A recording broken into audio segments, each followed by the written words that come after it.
Okay, so this is just a little demo of an app that I threw together here in a couple hours. It's called Meep. It is a command line debugger for Bitcoin Cash scripts. And I'll give you a little tutorial of how to use it, and maybe this will also be kind of a little introduction to the script for people who might not know how this part of Bitcoin actually works.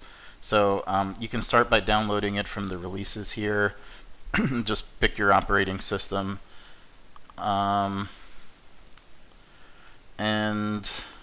we can get started. So first off, there's two commands that you have available. There's debug and then execute. Debug drops into the debugger, and you can then step through it, as we'll see how that works. And then execute is just going to execute the script and then print the result and exit. And then whichever one you choose, you're going to have a few options that you have to pass in some data in order to use it. It's going to require the transaction itself. This is the raw hexadecimal for the transaction. Then there's you have to tell it what input index you want to validate. You have to pass in the input amount, because most scripts need the amount to validate it. And then the pub key script, you're going to have to pass that in hex as well. So if this was a transaction that you had created that you hadn't yet broadcast to the network and you wanted to debug it, you would do it that way. You can also just pass in a transaction ID, and it will go out and hit an API and download the new gRPC API that we put in BCHD, and then it'll just download these other pieces of data with the exception of the index, so that you don't have to enter it all yourself. So just to give you a couple examples here, we can start with, let's start with this one. It's just a normal pay to pub key script, pay to pub key hash script. Okay, so this is what the debugger looks like. We're going to use F3 and F4 to step forward and backwards. And so just as a tutorial for people who don't know how this works, we're going to basically step through and execute each one of these opcodes. These are all different opcodes that we're going to execute. So the first instruction here is a data push. It wants to push this piece of data, this one that's highlighted here, to the stack. This is the signature. So when we execute that, the stack now has the signature on it. The next piece of data that it wants to push is the public key. And you'll actually notice this is a rather weird transaction in that this is using a uncompressed public key for some reason. I don't know why this would be the case.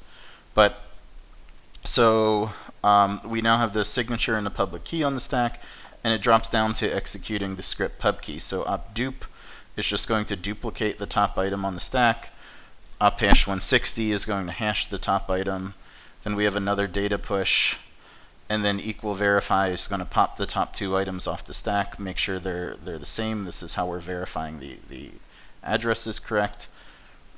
And then opchecksig is going to pop the top two items off the stack, and it's a signature and a public key, and then validate them, and we have success. So you didn't see it, but the opchecksig returns a 1 to the stack.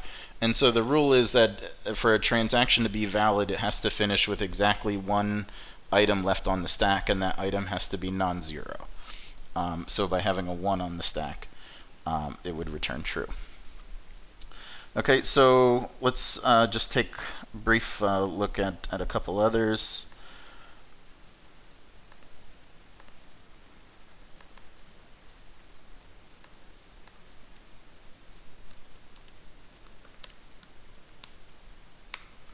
Okay, this one is a tree signature that I created maybe a year ago. I made a post about tree signatures in Bitcoin Cash.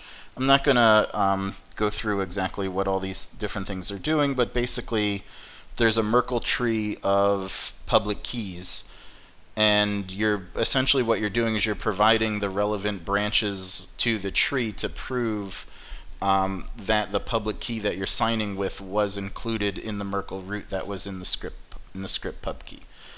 So this is the Merkle root here, in the redeem script. And you'll also notice that we now have a redeem script here. This is because this is a P2SH transaction. So after we get done pushing all of our data on our input scripts, we are now going to execute the script pub key that hashes the redeem script, pushes the hash of the script op equal, and then it's going to drop down and continue executing the redeem script here. And again, what this is doing is it's just doing the concatenations and the hashing to build the Merkle branches and check that Merkle tree.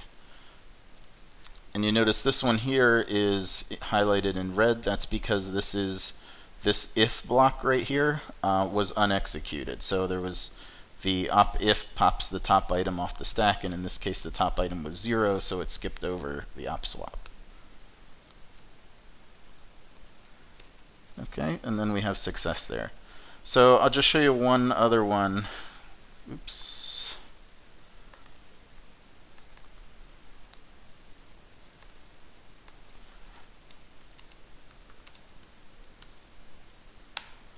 This is the last will contract that there was some posts about recently. You can see it's even a lot more complex than the tree signatures. And again, I'm not going to step through all this, but just to show you. Oh, and by the way, so we can step forward in the debugger here. We can also step backwards.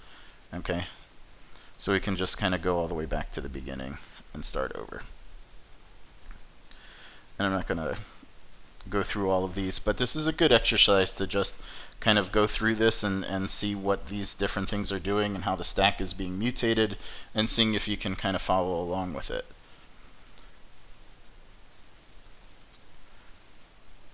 And then once we get down around here, this is all unexecuted else branch.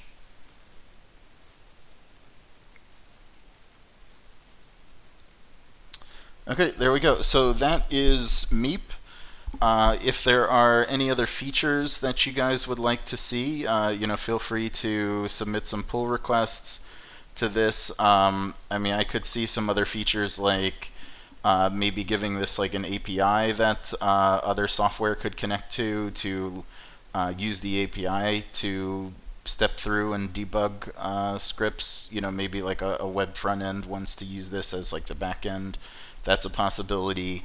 I think it would also be nice to see a description of what each individual opcode is actually supposed to do. Like what does oppick do, for example? Like how is the stack mutated when oppick is called? So just having like a helper text for that, I think, would probably be cool. But yeah, feel free to shoot some pull requests for it if you guys want to see this developed out anymore. But as it stands right now, it's a nice little tool for helping debug scripts.